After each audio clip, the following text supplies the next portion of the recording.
आइए जानते हैं आज के प्रमुख अंतर्राष्ट्रीय खबरों को। पहले एक नजर आज की हेडलाइंस पर। शिरडी पहुंचे पीएम मोदी, साईं मंदिर में की पूजा, 7500 करोड़ के विकास कार्यों की देंगे सौगात। राम मंदिर का न्योता स्वीकार कर पीएम मोदी ने खेल पलट दिया, जानिए विधानसभा चुनाव में क्या होगा असर। इस्तीफे के बाद फिर कमलनाथ से मिलने पहुंची निशा बांगड़े, कांग्रेस से मिलेगा टिकट या निर्दलीय ठोकेगी ताल। राजस्थान में ईडी का बड़ा एक्शन, सीएम गहलोत के बेटे को हाजिर होने का दिया समन। निशिकांत दुबे और देहात रईस से एथिक्स कमेटी की पूछताछ, बीजेपी सांसद से पूछे ये सवाल। कतर में इंडियन नेवी के 8 पूर्व जवानों को कोर्ट ने सुनाई फांसी की सजा, विदेश मंत्रालय ने कहा हैरान करने वाला ये फैसला। मैं हैरान हूं, हमास बयान पर इजराइल की नाराजगी के बाद बोले यूएन चीफ गुटेरेस। 1200 किलोमीटर की रेंज 10 मिनट में चार्ज, ईवी इंडस्ट्री को नई रफ्तार देगी टोयोटा। साउथ की लियो की आंधी में 6 दिन में इतनी रकम जुटा पाई टाइगर श्रॉफ की गणपत। और लखनऊ में भारतीय टीम का शाही अंदाज में हुआ स्वागत।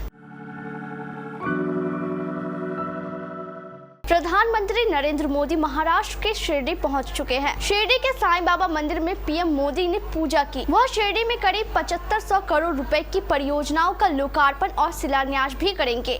इनमें स्वास्थ्य, रेल, सड़क, तेल और गैस जैसे प्रमुख क्षेत्र शामिल है।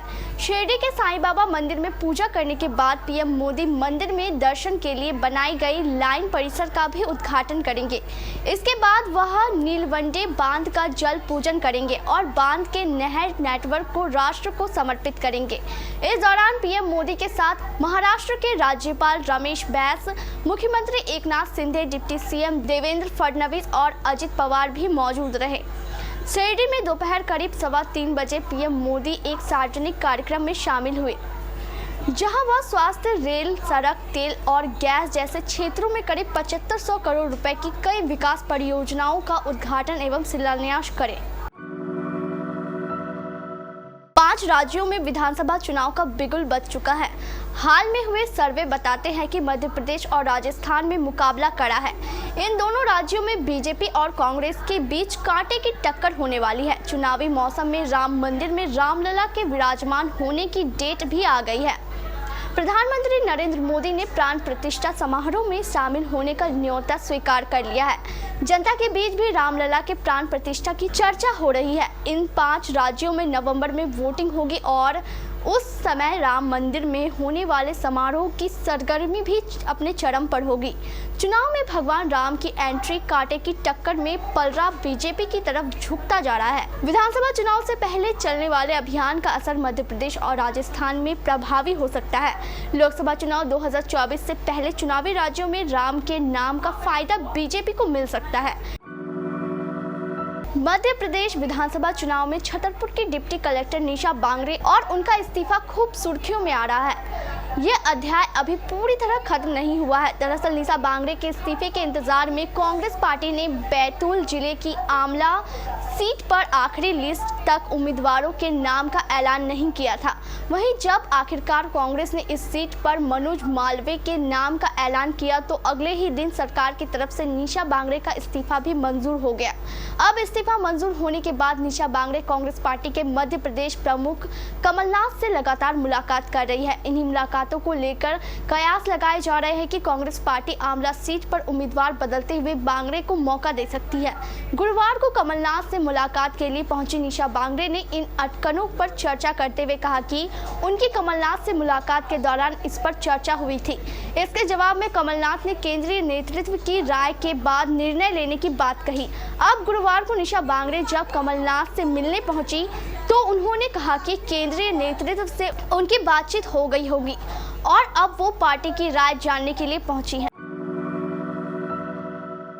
प्रवर्तन निदेशालय यानी ईडी ने जहां राजस्थान के मुख्यमंत्री अशोक गहलोत के बेटे वैभव गहलोत को पेश होने का समन जारी किया है, तो वहीं दूसरी तरफ कांग्रेस प्रमुख गोविंद सिंह डोटासरा के जयपुर स्थित आवास पर छापेमारी की है।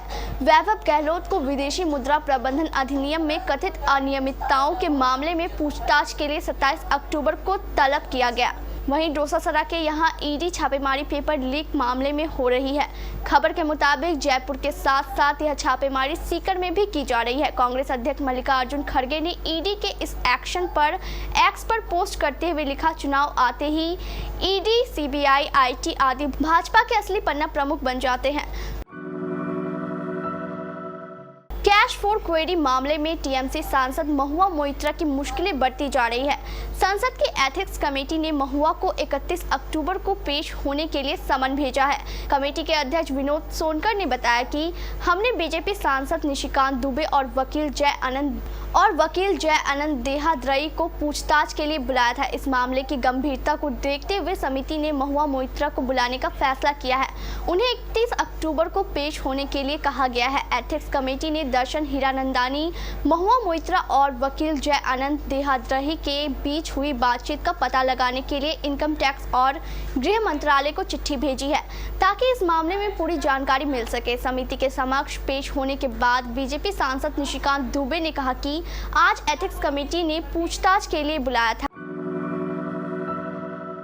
कतर में नौसेना के पूर्व 8 जवानों को कोर्ट ने गुरुवार 26 अक्टूबर को जासूसी के मामले में फांसी की सजा सुनाई। इसको लेकर भारतीय विदेश मंत्रालय ने बयान जारी कर कहा कि मौत की सजा के फैसले से हम हैरान हैं और विस्तृत फैसले की कॉपी का हम इंतजार कर रहे हैं। मंत्रालय ने कहा, हम परिवार के सदस्यों और कानूनी टीम के संपर्क में हैं और सभी कानूनी विकल्प तलाश रहे हैं। इस मामले को बहुत महत्वपूर्ण मानते हैं और इस पर बारीकी से नजर रख रहे हैं। संयुक्त राष्ट्र महासचिव एंटोनियो गुटेरेस के हमास को लेकर दिए गए बयान पर इजराइल भड़का हुआ है। इसी गुस्से में इजराइल ने गुटेरेस को पद से इस्तीफा देने तक को कह दिया है। लेकिन अब इस मामले पर विवाद बढ़ने के बाद गुटेरेस ने सफाई दी है।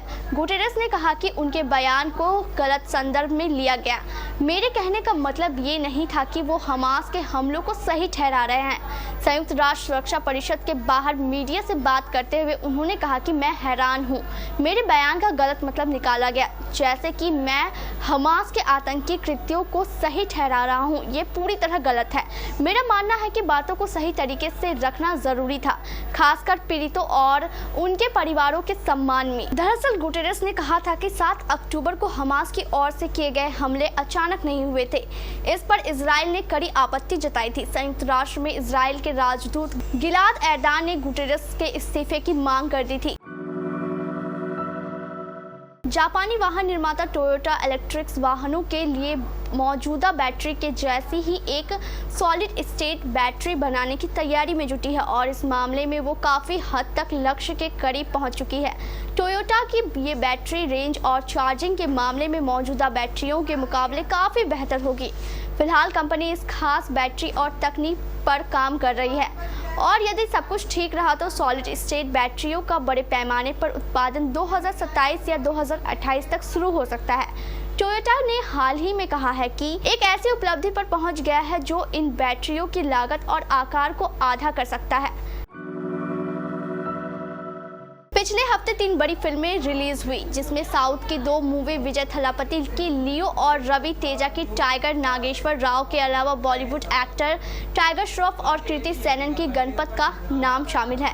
इन फिल्मों ने बॉक्स ऑफिस पर पहले ही दिन खूब तगड़ा कलेक्शन किया था। हालांकि गणपत का बॉक्स ऑफिस कलेक्शन शुरुआत में कम रहा है, वहीं 6 दिनों में फिल्म ने इतनी कम कमाई की है, बजट का कलेक्शन का आधा भी जुटा पाएगी या नहीं, यह आशंका है। 6 दिनों के कलेक्शन की बात करें तो पहले दिन 2.5 करोड़, दूसरे दिन 2.25 करोड़, तीसरे दिन 2.25 करोड़, चौथे दिन 1.3 करोड़, पांचवें दिन 1.50 करोड़ और छठे दिन 1.10 करोड़ की कमाई फिल्म अब तक कर चुकी है। जबकि दूसरे वीकेंड पर फिल्म कितना कमा पाती है यह देखना दिलचस्प होगा।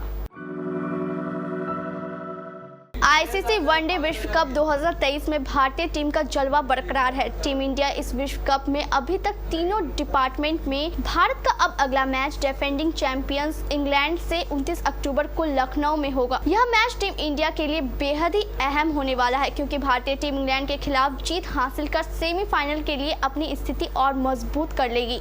इस मुकाबले से पहले बीसीसीआई ने एक्स पर एक वीडियो शेयर किया है, जिसमें इंग्लैंड को टक्कर देने के लिए भारतीय क्रिकेट टीम लखनऊ पहुंच चुकी है। वायरल वीडियो में देखा जा सकता है कि टीम इंडिया के स्टार विराट कोहली, कप्तान रोहित शर्मा और जसप्रीत बुमराह, शमी समेत कई खिलाड़ी बस से उतरते हुए दिखाई दे रहे हैं। जैसे ही खिलाड़ी बस से उतरते हैं तो लखनऊ में उन्हें फूलों की माला पहनाकर उनका जोरदार स्वागत होता है।